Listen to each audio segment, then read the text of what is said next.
en Él. Capítulo 2 de Colosenses. Capítulo 2 de Colosenses. También saludamos a aquellos que nos están siguiendo por el internet. Colosenses capítulo 2. Y por favor díganme cuando tenga ahí en sus Biblias.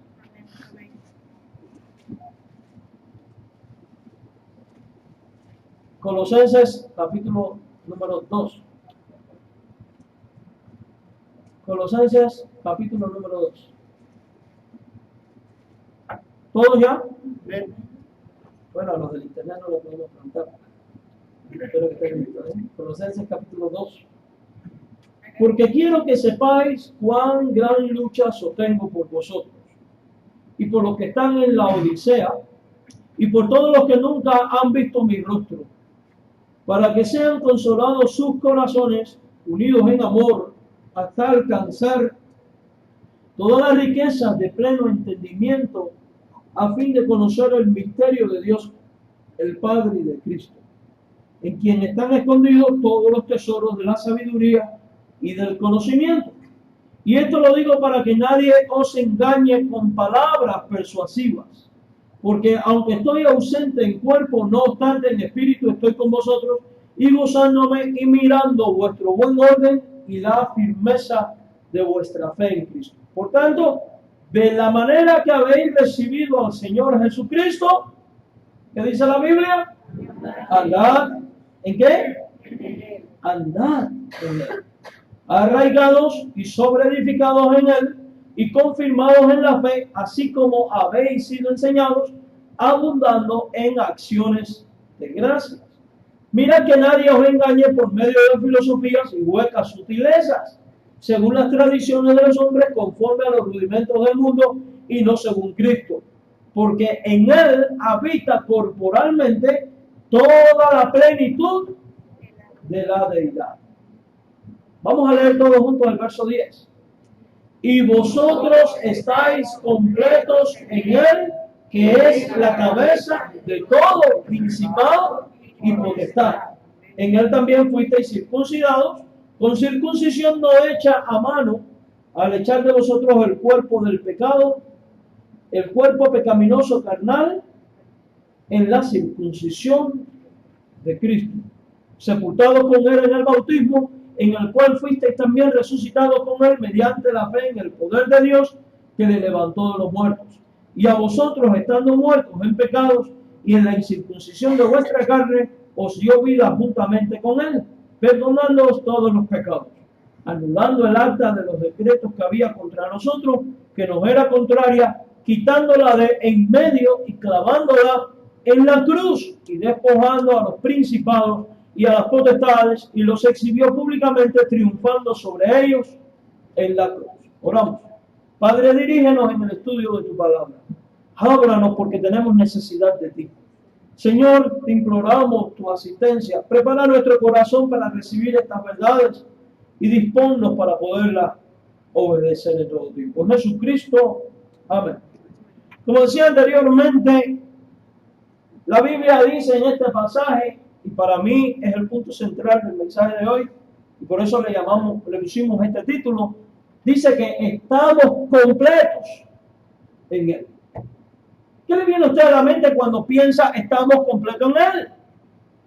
Quiere decir que no necesitamos absolutamente nada, ni extra, ni fuera de Él.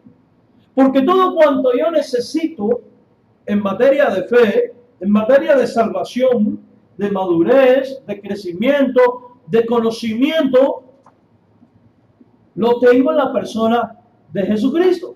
Al yo haber creído en Él y haberle aceptado como el Señor y suficiente Salvador personal de mi vida, la Biblia dice que yo he quedado completo en Él. Si tú has creído en Él, entonces tú también estás completo en Él. Esta es una verdad que Pablo le está enseñando a los colosenses, y es una verdad que también tenía preocupación y deseo que los cristianos de la Odisea, como dice el versículo 1, aprendieran. Pero lo cierto es que si Él quiere que los colosenses y la odicenses entiendan esto, es porque es una verdad que es común a todos los cristianos de todos los tiempos.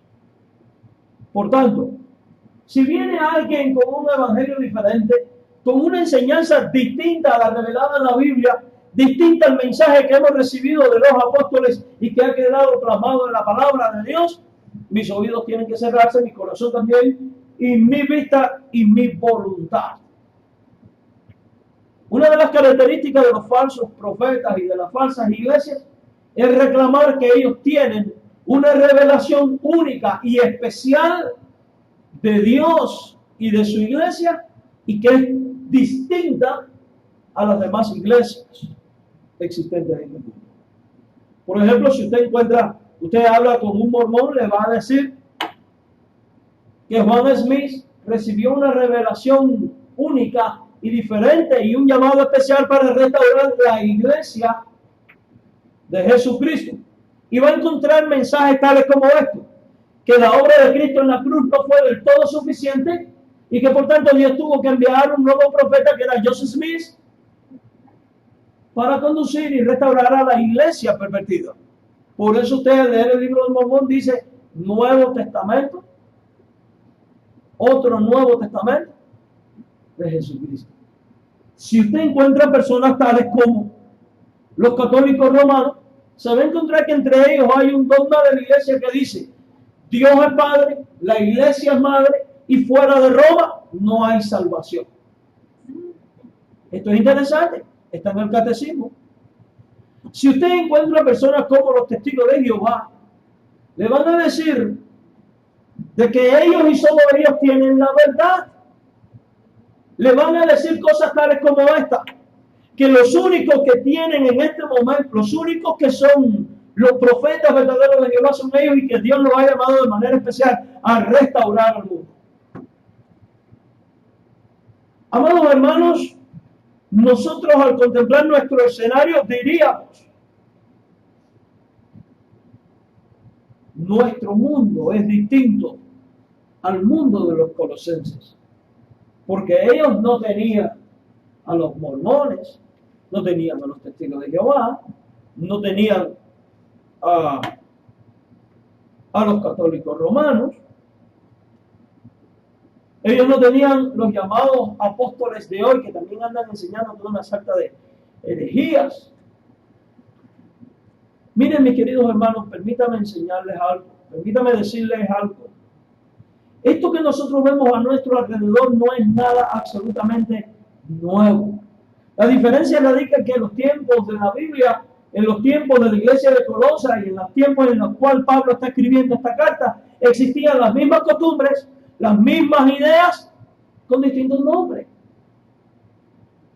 Si nosotros miramos a nuestro mundo de hoy, nos vamos a encontrar con religiones que prohíben comer esto, aquello y lo otro. ¿Conoce usted alguno de ellas? Usted habla con un adventista del séptimo día y le va a decir que no debe comer cerdo. Usted habla con un mormón y le va a decir tomar café es pecado.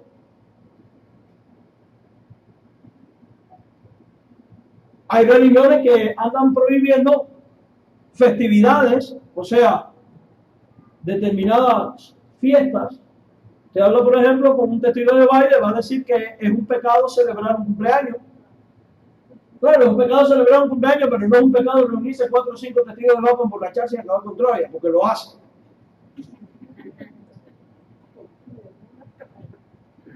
Y va a encontrarse con toda clase de prohibiciones extrañas en el mundo,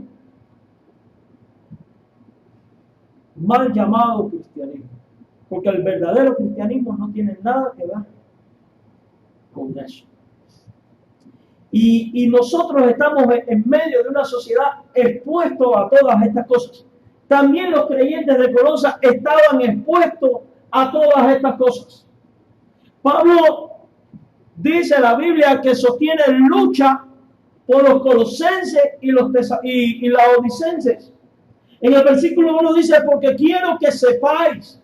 En otras palabras, yo quiero que ustedes estén conscientes, quiero que ustedes no ignoren que sostengo gran lucha por vosotros, por los de la Odisea y por todos los que nunca han visto mi rostro. Fíjense, qué interesante esto. Pablo tiene lucha aún por personas que no conocen. Pero tiene bien definido esto. Tiene lucha por ellos porque ellos son cristianos, porque ellos son su familia en Dios. Y tiene lucha, ¿por qué? ¿Cuál es la razón por la cual Pablo tiene luchas? Porque habían falsos maestros cuya oratoria era tan refinada que llegaban a ser muy persuasivos, arrastrando a muchos cristianos de Colosas y la Odisea a falsas enseñanzas. Lea el versículo número 4 conmigo. Dice ahí la Escritura: y esto lo digo para que nadie os engañe con palabras persuasivas. Recordemos que una de las cosas más comunes y en los cuales un gentil hacía, una persona criada bajo un ambiente gentil, bajo la esfera helenista de los griegos, era la oratoria. En el mundo griego, ser alguien que no se expresara bien o no hablara bien era considerado bárbaro o vulgar, o del vulgo, o sea, común. Y alguien que era refinado en su habla, especialista en el hablar, era considerado alguien grande. La Biblia da por sentado, y es una de las características de los falsos maestros, que ellos tienen, bajo la dirección del diablo, un habla muy persuasiva y un poder muy grande de seducir y de envolver y de engañar a la gente por medio de la palabra. Y por eso logran tantos seguidores. Los falsos maestros acuden a todo tipo de tradiciones, a todo tipo de filosofías humanas y a todo tipo de palabras que distorsionan la verdad y la hacen ver como grande.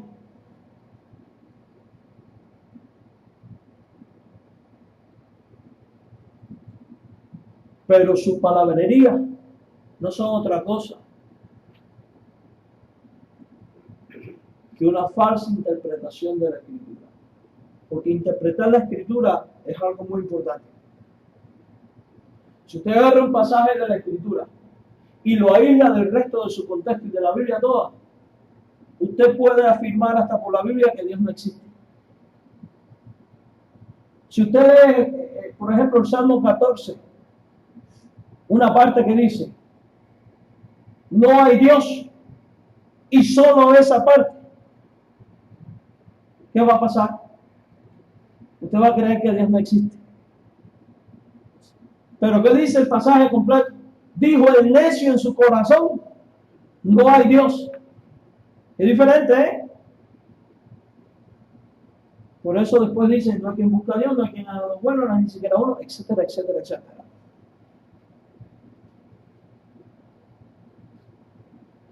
Los falsos maestros tienen una oratoria persuasiva y convincente. Y se basan en las filosofías y las tradiciones. Y le voy a decir más. Hacen un énfasis muy marcado en sus ministros para que aprendan cómo comunicarse, cómo darse a entender y cómo engañar a la gente. ¿Usted alguna vez ha hablado con un testigo de Jehová? ¿Saben que ellos tienen una organización dentro de ellos mismos donde se dedican muchas horas a prepararlos para hablar con la gente?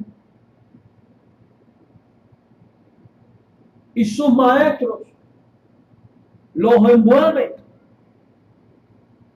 a tal punto que le llegan a poner viseras. Y ellos se vuelven papagayos que repiten constantemente lo que oyen. Y medio que los reprograman para que no se salgan de su círculo, de las 4 cosas que dicen saber. Los creyentes estaban expuestos. Pablo como líder tiene lucha por eso en su corazón. Por eso escribe una carta. Para que la verdad sea revelada, para que el consejo sea expuesto y la iglesia al escucharlo tenga disposición de obedecer. Nosotros, al igual que Pablo, tenemos que tener luchas y preocupación por nuestro mundo que se pierde en boca de falsos maestros. ¿Cuántas veces tú y yo dejamos de predicarle a alguien el evangelio y luego nos enteramos que se hizo mormón o testigo de Jehová o adventista del séptimo día o miembro de cualquier secta?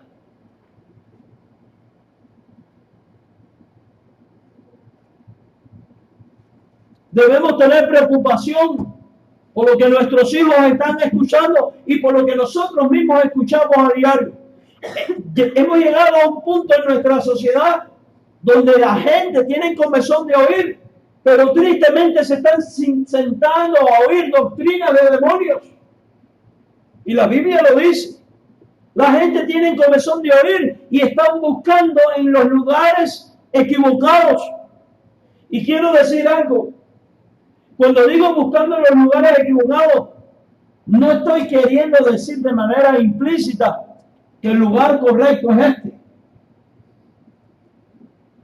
Más bien, explico. No estoy queriendo decir con esto que nosotros somos los únicos que tenemos la verdad. Recordemos que el lugar correcto a buscar es la palabra de Dios. Y la iglesia correcta donde congregarse es aquella que obedece incondicionalmente y no se aparta ni a diestra ni a siniestra del consejo que Dios ha establecido en su palabra, la Biblia. Y la iglesia correcta es aquella que de manera correcta interpreta la Escritura y la vive. Mi amado hermano, somos muy ávidos de estar buscando en el internet mensajes, predicaciones, etcétera, estudios, y muchas veces no nos damos cuenta que no todo el mundo tiene la verdad. Recuerde, los falsos maestros se presentan como ovejas, pero son lobos rapaces. Entran engañosamente y sutilmente, y podemos estarlos oyendo. La gente de Colosa probablemente los estaba escuchando y pensaban que eran buenas personas y buenos predicadores. Tenemos que desarrollar una actitud de discernimiento, pero para poder tener discernimiento necesitamos la asistencia de Dios y un estudio continuo de la Escritura. Mi consejo para usted es, fuera del culto de su iglesia, dedíquese a leer la Biblia una y otra vez, incesantemente. Cuando usted se profundice en la Biblia y estudia la Biblia, usted va a poder discernir lo que es bíblico de lo que no es bíblico, lo correcto de lo incorrecto. ¿Por qué? Porque cuando estudiamos la Biblia bajo la dirección de Dios, dice la Biblia que el Espíritu nos guía a toda verdad. Muchas veces estamos ávidos de consejos y corremos a buscar a alguien que nos dé un consejo. Y muchas veces el consejo no es correcto y terminamos pecando. ¿Por qué? Porque vamos al lugar equivocado. La persona correcta para un consejo es Dios. El consejo más idóneo lo recibimos ¿dónde? En su palabra, la Biblia. Estudie la Biblia y usted va a tener todos los consejos que usted necesita y usted va a saber cómo actuar ante cada necesidad. Pablo le preocupaba y tenía esta lucha porque esta gente estaba escuchando. Miren, nosotros tenemos una bendición que no tenían estos creyentes. Ellos no todos tenían una Biblia, porque en ese tiempo no existían estos formatos de libros, eran rollos y eran muy costosos. De hecho, el Nuevo Testamento no estaba escrito todavía del todo. Nosotros todos tenemos la palabra de Dios en nuestra mano, una bendición que ellos no tenían. Amados hermanos, la iglesia debe tener lucha y preocuparse por la doctrina que hay en el ambiente. Y por eso debe de ser apologista, capaz de denunciar lo que está mal y sin miedo de ninguno poner al descubierto las herejías para que quienes oigan sean corregidos. El mundo de Colosa estaba plagado de falsos maestros. ¿Cuáles eran estos falsos maestros? Mire, probablemente Pablo esté haciendo alusión a varios de ellos. Fíjense que en el capítulo 1 Pablo habla de la deidad de Cristo. En este capítulo 2 dice que en Cristo habita corporalmente toda la plenitud de la divinidad. dice que estamos completos en él. En el capítulo 1, verso 15 dice que Cristo es la imagen del Dios invisible, el primogénito de la creación. Y dice en el verso 4 que esto lo dice para que nadie le engañe. Y en el 8 vuelve a repetir, mirad que nadie os engañe por medio de filosofía y hueca sutileza. Y luego en el 9 declara, porque en él habita corporalmente toda la plenitud de la divinidad. ¿Por qué dice esto? Porque habían personas ya en el tiempo en que Pablo escribe esta carta a Colosas que estaban diciendo que Jesucristo no era Dios. Y estaban apelando a filosofías y tradiciones. Las mismas filosofías baratas que suelen las sectas usar en nuestro tiempo. Usted habla con un testigo de Jehová y habla sobre la divinidad de Cristo y le va a decir, explíqueme, ¿cómo Cristo siendo Dios en Getsemaní oró, Padre nuestro que estás en el cielo? Y por ahí le empiezan a hacer dudas. Y usted se queda pensando, oye, ¿es cierto? Cristo orando, ¿por qué ahora si él es Dios? Porque Cristo es verdadero hombre y es verdadero Dios. Y en su condición terrenal era Dios encarnado. Y Filipenses dice que se había despojado de toda la gloria celestial para poder sufrir y padecer lo que los hombres padecemos, para poder identificarse con nosotros. El problema es que leen este texto y no leen el resto de la Biblia. Eso es un ejemplo de cómo manipulan las palabras con filosofías. En estos tiempos los gnósticos andaban enseñando que Jesucristo no era Dios encarnado, sino que una idea, una especie de fantasma, que Cristo no vino realmente y no murió realmente. Y cuidado porque esta misma filosofía sigue presente hoy en nuestros tiempos, en los Rosacruz, en los masones, en las iglesias unitarias, en la ciencia cristiana y en todas estas sectas. Y Pablo sostiene luchas porque algunos de los colosenses estaban escuchando a predicadores que decían que Jesucristo no era Dios. Algunos probablemente ya andaban dudando de la divinidad de Jesús. Algunos ya habían sido seducidos. Y Pablo quiere dejar bien en claro que en Cristo habita corporalmente toda la plenitud de la divinidad. Recordamos las palabras del Señor que dijo, si aún desciende un ángel del cielo, ¿no? La palabra del Señor dice, si aún desciende un ángel del cielo anunciando un evangelio diferente, sean atentos. Ni lo oigas, ni lo recibas, ni le digas bienvenido, ni lo invites a su mesa, ni te sientes con él. Por tanto, mi amado hermano, no es ningún pecado que usted no reciba en su hogar a una persona con un evangelio falso. Evidentemente, si un miembro de una secta toca a su puerta, usted no le salte con una grosería, porque eso no está bien. Usted con mucho respeto, no le den nada. Con mucho respeto. Voy a tocar a unos testigos de Jehová a mi puerta. En ese momento yo estaba bien complicado con algo. No podía atenderlo porque yo generalmente sí le damos plan de salvación.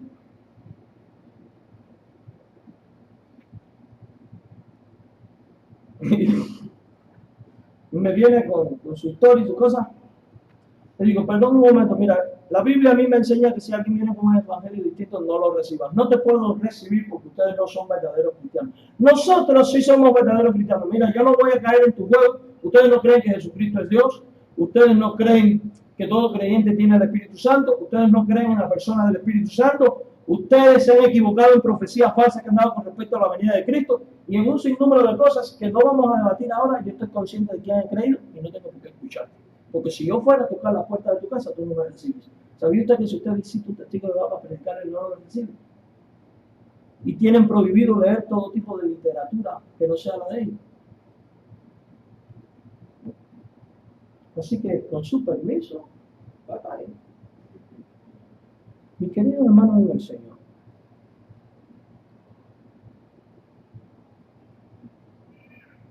Pablo está preocupado por esto.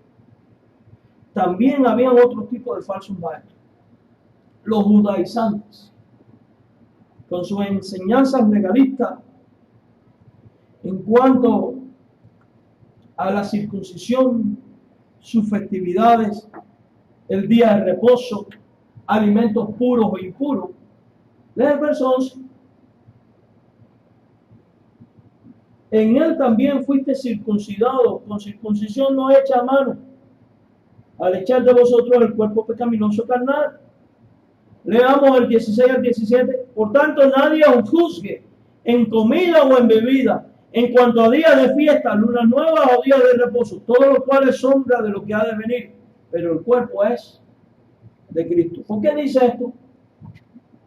Porque habían también personas convertidas del judaísmo que estaban enseñando que la salvación no era solo por la fe en Cristo, sino que además había que circuncidarse y que guardar las fiestas religiosas judías y que guardarse de no comer esto, aquello y lo otro. Hoy en día los judíos no tienen tanto efecto sobre el cristianismo, pero siguen habiendo cristianos con ideas judaizantes. Tenemos en nuestro mundo denominaciones que enseñan que si usted no guarda el sábado, usted no es salvo. Y no se asombre por esto que lo voy a decir. No estoy hablando solamente de los adventistas del séptimo día. ¿Sabían ustedes que hay bautistas del séptimo día? Son muy poquitos, pero hay. Y no importa lo que usted peque, usted tiene la misericordia de Dios, pero si no guardas el sábado, oye, vas al infierno. Bueno, al infierno tampoco, porque generalmente las iglesias de corte adventistas, testigos de Jehová, no creen en el infierno tampoco. Ellos enseñan que hay una aniquilación, otra herejía.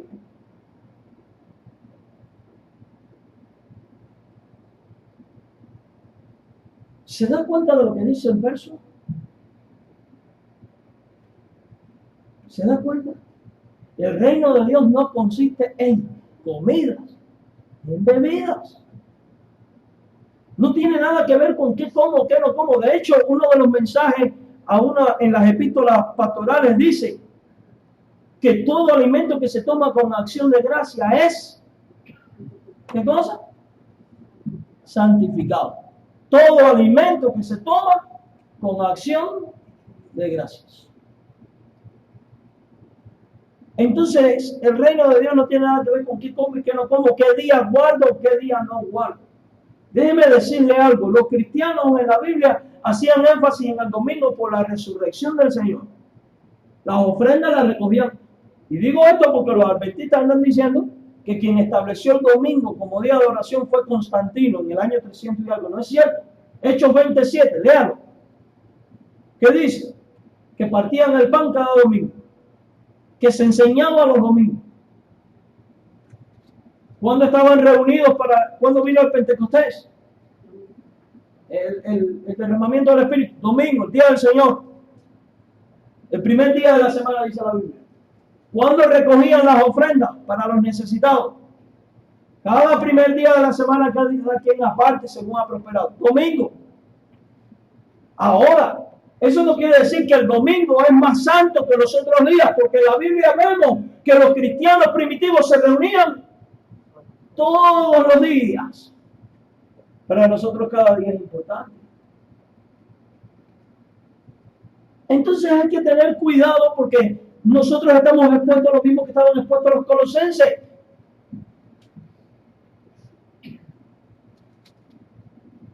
Gente estableciendo días y en el fondo son fariseos. Yo fui pastor en un pueblo de Matanzas. Y había un pastor adventista del séptimo día un tanto legalista.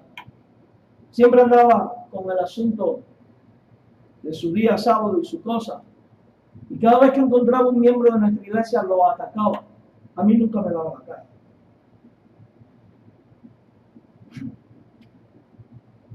Pero en su pueblo no tenían iglesia. Él viajaba casi unos 40 kilómetros a un pueblo vecino llamado Pedro Betancourt. Papá de Mario fue pastor de esa iglesia. De esa iglesia. Y un día tenía yo que ir a ese mismo pueblo porque el pastor de allí había salido de viaje y yo iba a cubrirle. Me había pedido que fuera a predicar. Y coincidimos en la parada del bus. Y delante de todo el mundo, aquel hombre me tira una indirecta y me dice, empieza a hablar en alta voz. Y empieza a decir, cuidaos de los falsos profetas. El mundo está lleno de falsas religiones que no guardan el día del Señor ni la ley de Dios, que adoran al sol en el día domingo. Pero muy subido, inflado el hombre.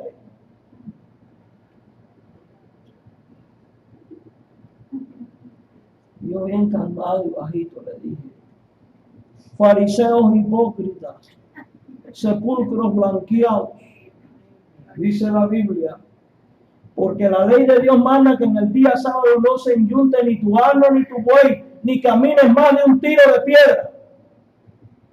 Y tú no trabajas y te sirves del chofer que está manejando el bus, que viene siendo como tu asno y tu buey en tu tiempo.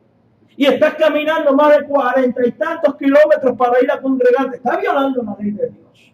Y dice la Biblia que el que violó los mandamientos de la ley será juzgado por toda ella. Y el que por la ley vive por la ley será juzgado.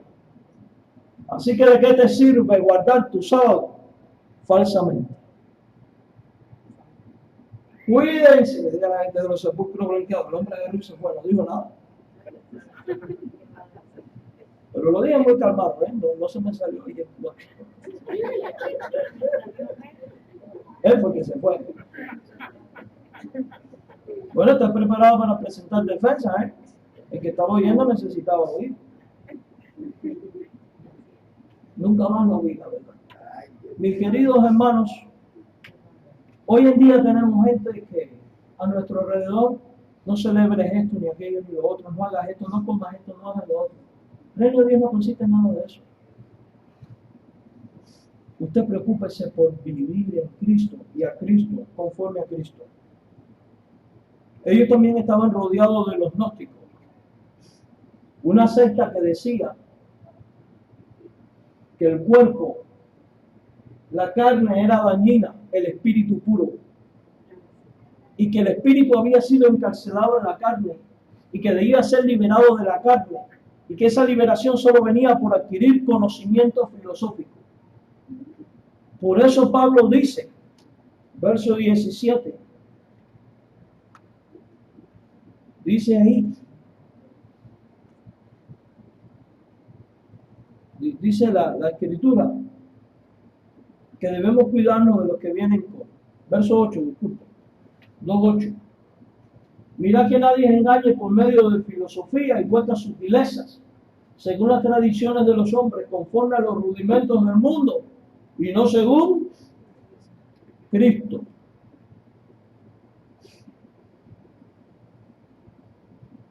Todo esto responde a una intención. ¿Qué quería Pablo que los colosenses hicieran? ¿Cuál era su intención al decirle estas cosas? No era solamente decirle, tengo lucha por ustedes. No era solamente decirle, cuídate de esto, de aquellos de los otros que tienen falsa enseñanza. Las intenciones de Pablo las vemos en el verso 4. Dice, y esto lo digo para que nadie os engañe con palabras persuasivas. Pablo quería que los colosenses y laodicenses fueran consolados, unidos y entendidos. Ve el verso 2. Para que sean consolados sus corazones, unidos en amor hasta alcanzar toda la riqueza de pleno entendimiento, a fin de conocer el misterio de Dios el Padre y de Cristo. Por eso expone a los demás y enseña la verdad que después va a enseñar. Que estamos completos en Cristo, que en Él habita corporalmente toda la plenitud de la divinidad, que en Él, cuando murió en la cruz, quedaron anuladas el acta de nuestros pecados. Por tanto, si Él es Dios, está con nosotros, nuestros pecados han sido quitados, ganó nuestra salvación, ¿qué necesitamos? La salvación no viene por comer o no comer, por celebrar esta cosa o no, por esta filosofía o el conocimiento. Nuestra salvación fue completa con la muerte y resurrección de Jesucristo. Estamos completos en Él. Él quería que los colosenses no se dejaran engañar. Dios quiere que tú y yo no nos dejemos engañar. Por eso nos dice en el verso 4, lo digo para que nadie os engañe con palabras persuasivas.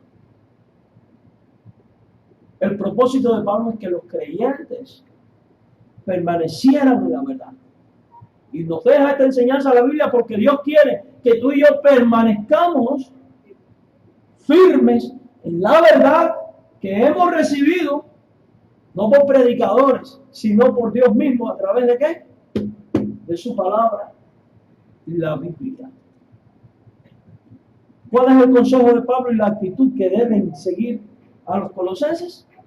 Ellos deben andar en el Señor de la manera que lo habían recibido de manos de aquellos que son probadamente verdaderos apóstoles, verdaderos maestros de Cristo y que estaban inspirados por el Espíritu Santo. Recordamos el pasaje de Pedro que dice que los indoctos tuercen las palabras de Pablo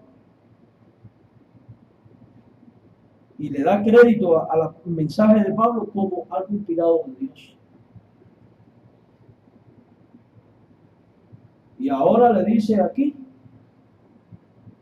en este pasaje de la Biblia,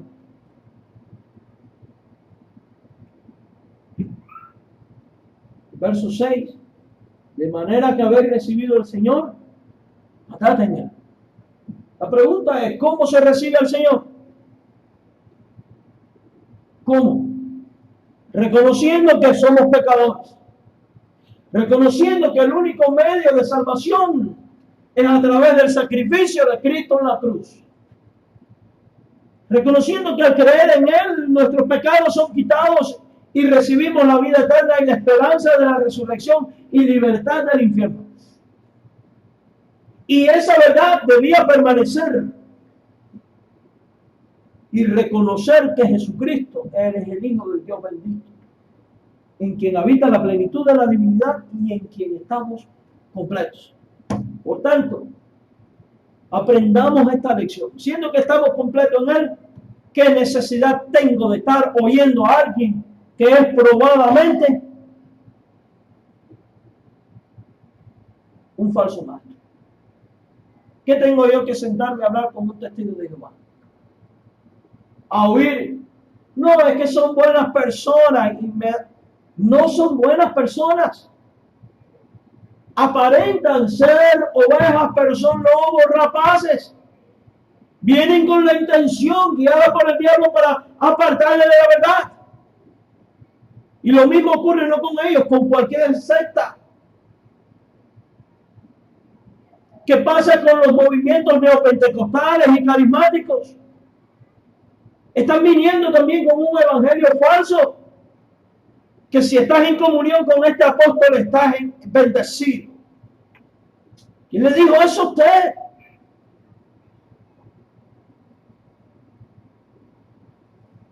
Blasfemando contra el Espíritu de Dios abiertamente. ¿Qué comunión la luz con las tinieblas? Ninguna.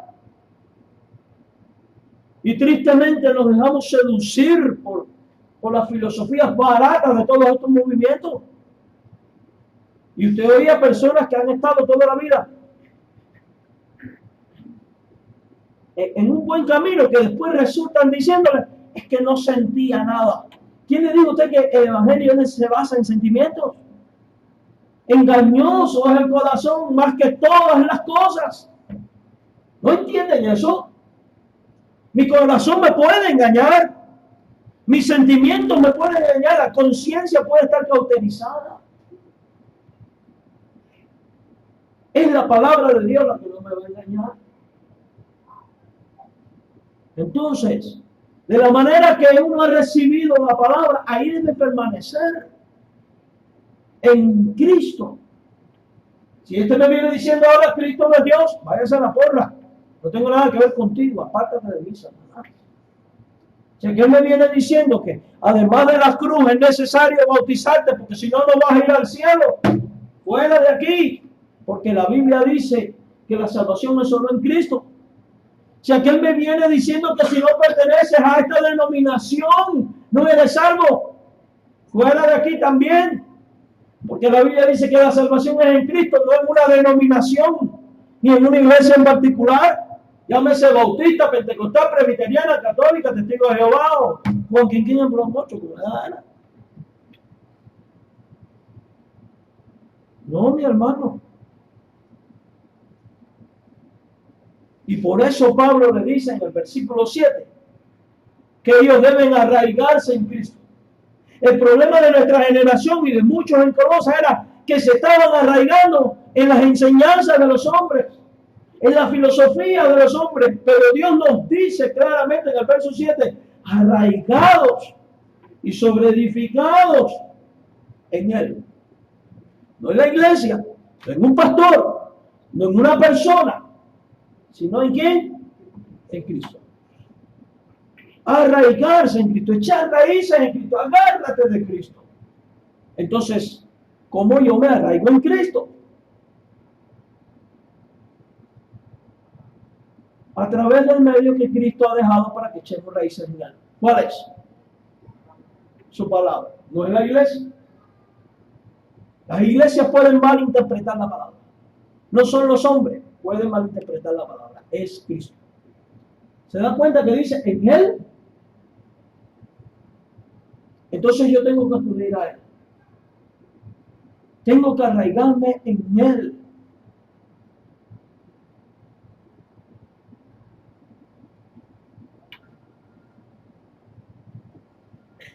¿Sabe usted que una de las metodologías de los testigos de Jehová, cuando usted le dice, ya yo estoy en una iglesia, es decirte, ¿y has examinado tu religión?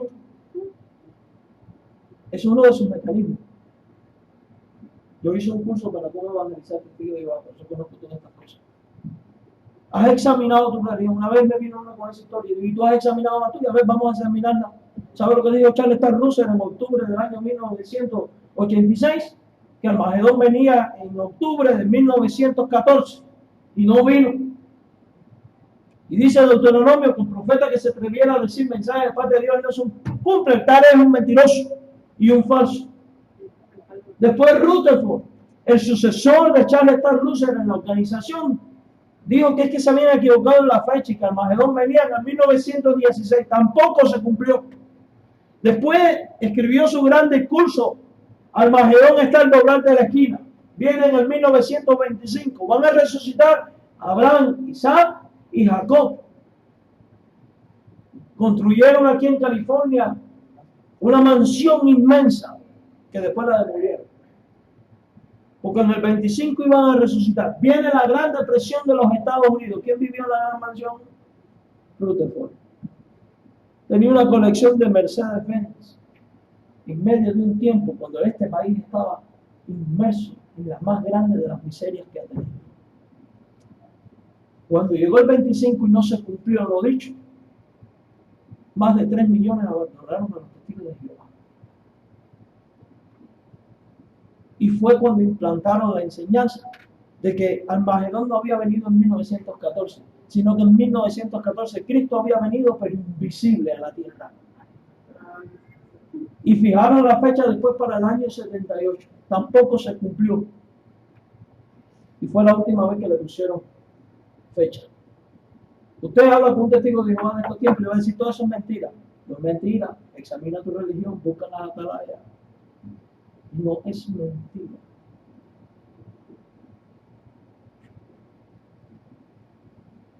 La gente abandona la verdad porque no se han enraizado en Cristo. Y cuando viene la prueba, como dice la Biblia, se secan.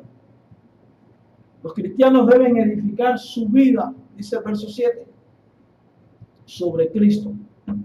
Ellos deben abundar en acciones de gracia en Cristo, Ellos no debían permitir que nadie les privara de su premio, y menos personas con un testimonio y una mente que la Biblia describe como carnal. Versos 18 y 19. Dice claramente: nadie os prive de vuestro premio, afectando humildad y culto a los ángeles, entremetiéndose en lo que no han visto, vanamente hinchados por su propia mente carnal, y no haciéndose de la cabeza, en virtud de quien todo el cuerpo, nutriéndose y uniéndose por las coyunturas y ligamentos, crece con el crecimiento que da Dios. Pablo sostenía lucha por esto, porque los colosenses creían que necesitaban algo más. La gente a veces piensa que necesitan algo más. Y la Biblia dice que cuando tú y yo hemos creído en Él, estamos completos en Él. No nos falta nada y no nos sobra nada. No le falta ninguna bendición, porque todas las promesas de Dios son en Él y en Él y en Él. Son en Él sí y en Él amén.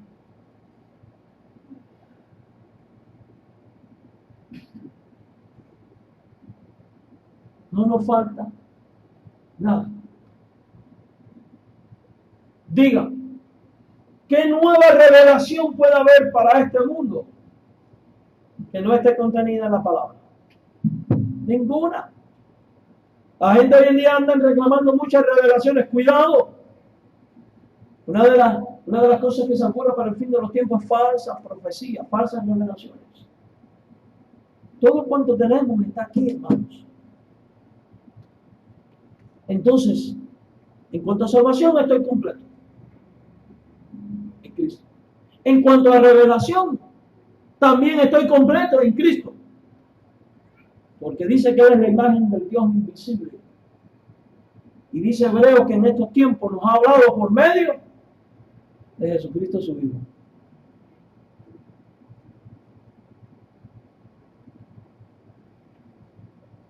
Entonces, mis queridos hermanos, estamos completos en Él.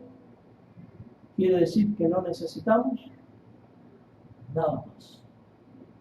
Absolutamente nada más. Cuando Satanás venga sembrando la idea de que tú necesitas algo más, repréndelo. Cuando los falsos maestros te acechen como acechaban a los colosenses, apártate. No lo recibas. Cuando vengan los hombres con falsas filosofías y tradiciones, mira, aquí no añadí las tradiciones. Hay iglesias con tradiciones que enseñan las tradiciones como si fueran verdades. Yes. Las iglesias de cortes católicas. Y déjenme explicar algo. No digo católicas, no me refiero solamente a la católica romana, que es la más conocida. En el mundo la católica romana no es la única. Existe la católica apostólica griega, católica apostólica de Antioquía, católica apostólica copta, católica apostólica etíope, católica apostólica rusa, católica apostólica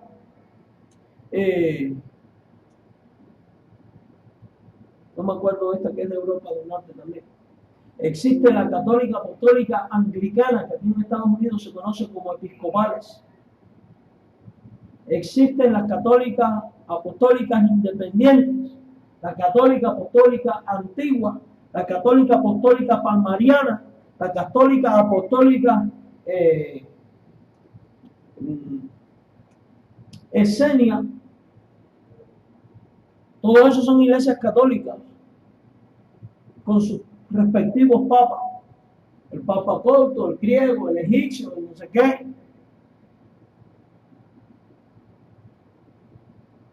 Y todos ellos le dan a las tradiciones la misma autoridad que tiene la Biblia. Todos ellos te enseñan lo siguiente: la Biblia no es la única autoridad en materia de fe y práctica.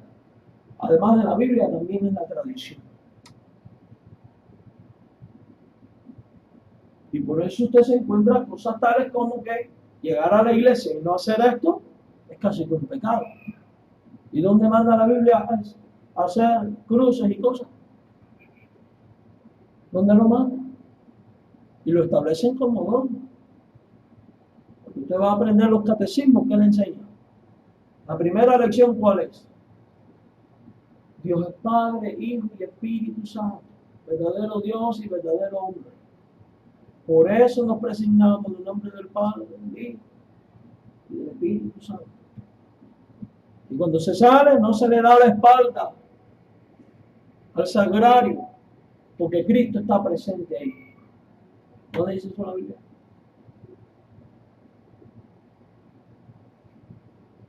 ¿Le ha preguntado usted alguna vez a un católico de dónde sacan la ceniza que se echan en la frente? Y el incienso,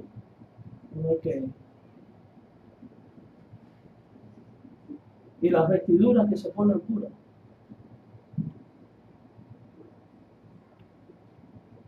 ¿Cuándo usted ha visto un cura sin hábito dando una misa?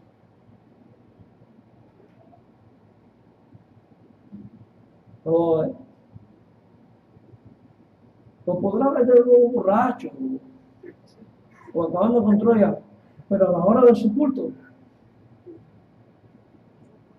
Y la religión, y hay una parte de la misa que la gente no ve, que es lo que ocurre en la sacristía antes de salir al pueblo, que es cuando se está vistiendo. Que agarra el ámbito y se lo pone en la cabeza, cubre Dios la cabeza con no sé qué, y se baja, luego se pone el alba y reza otra cosa, y cuando se amarra el símbolo a otro, y luego a ponérsele toda la otra cosa, y a ponerse la casulla a la otra, luego se lava las manos y dice una oración ahí media rara, y luego es que sale a la gente. Y cuando termine algo tanto para desvestirse. Pregúntale a un católico de dónde veneran a la Virgen María. Le va a decir la tradición. Tradición que entra en contradicción con la Biblia. Cuando una tradición entra en contradicción con la Biblia, es una farsa. Y yo de obedecer a quién? A la Biblia. Y Dios dice, cuídate de las tradiciones y de las filosofías. Porque las tradiciones pueden pervertir. No necesitamos las tradiciones tampoco, porque estamos completos en quién? En Jesucristo. ¿Por qué nuestro culto es abierto y no litúrgico? Porque no seguimos tradiciones, porque la Biblia no establece una liturgia. La Biblia manda lo que se debe hacer en un culto: orar, leer la Biblia, predicar, cantar alabanza y celebrar las ordenanzas. Pero la Biblia no manda a que entremos de esta manera, a que pongamos las manos así, a que al hacer la señal de la cruz una mano en el pecho y la otra. No manda nada de eso. ¿Cuántos de ustedes alguna vez han leído lo que se llama el misal romano, el libro por el que dan la misa? Usted lo lee y ahí usted va a ver cosas tales como: el sacerdote abriendo y cerrando las manos dirá, el Señor esté con vosotros. Y el pueblo responderá, y con su espíritu. Y abriendo las manos y levantándola dirá, levantemos el corazón, no tenemos levantado hacia el Señor. Y al hacer la némesis y la eclíclesis, levantará y dirá. Y va diciendo toda una serie de gestos que, ¿de qué sirven? No están regulados por la palabra de Dios. Es lo absoluto. ¿Y por qué debemos cuidarnos? Porque van pervirtiendo al pueblo. Tradiciones que pervierten al pueblo. ¿Ustedes quieren comprobarlo? Cuando llega Navidad, ¿a qué va la gente a los templos?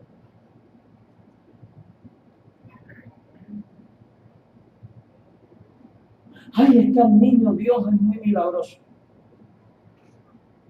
Ya Jesús no es un niño. Y hoy te ve todo el mundo besando el mismo muñeco. ¿No? ¿Qué hago? Y nos reímos, pero ellos tienen devoción en eso.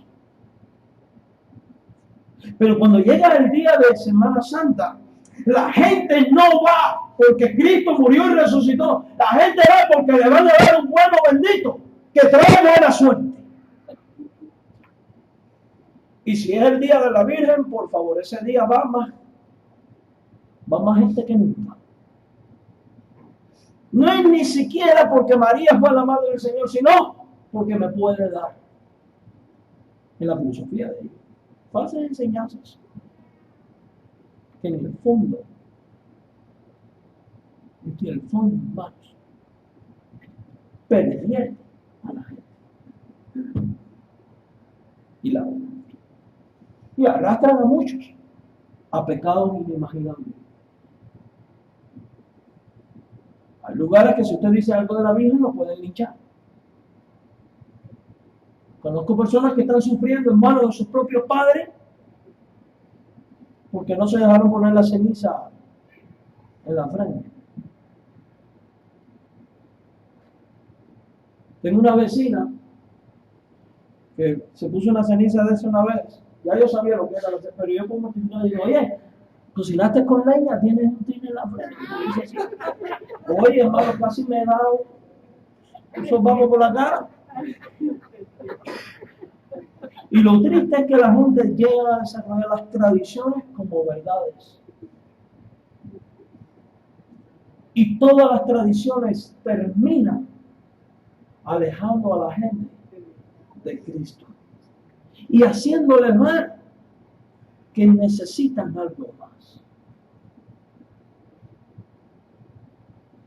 Si tú tienes a Cristo, ¿para qué quieres a la Virgen? ¿Quién es más grande? Si tú tienes a Cristo, ¿para qué quieres una ceniza en la frente? O un guano bendito. ¿Te puede guardar algún guano bendito? Ni es bendito ni es nada. Se lo digo yo. La gente compra agua bendita. ¿Sabe lo que es el agua bendita? Un agua que le echa un puñado de sal y le reza un Padre Nuestro, sal se acabó. Y luego se la vende. El agua bendita no es más que eso. Lo digo yo porque cuando estaba allí y yo estuve bien metido en el catolicismo, el cura muchas veces nos decía, prepárame agua bendita. Eso es, vete al sagrario, agarra la sal del exorcismo, échale, reza un Padre Nuestro y ya está bendita el agua. Dale, vámonos.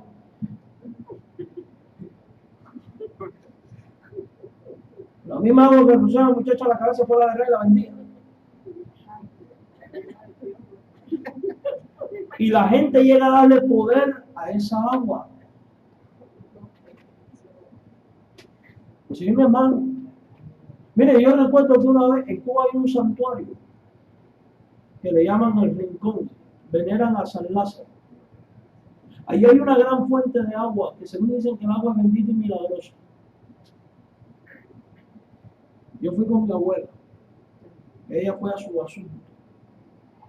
Y en la misma fuente donde la vi ella meter los pies con llaga porque ella tenía linfangite, vi a otros tomando de esa agua. Yo le dije, oye, esto es lo que es un foco de infección aquí.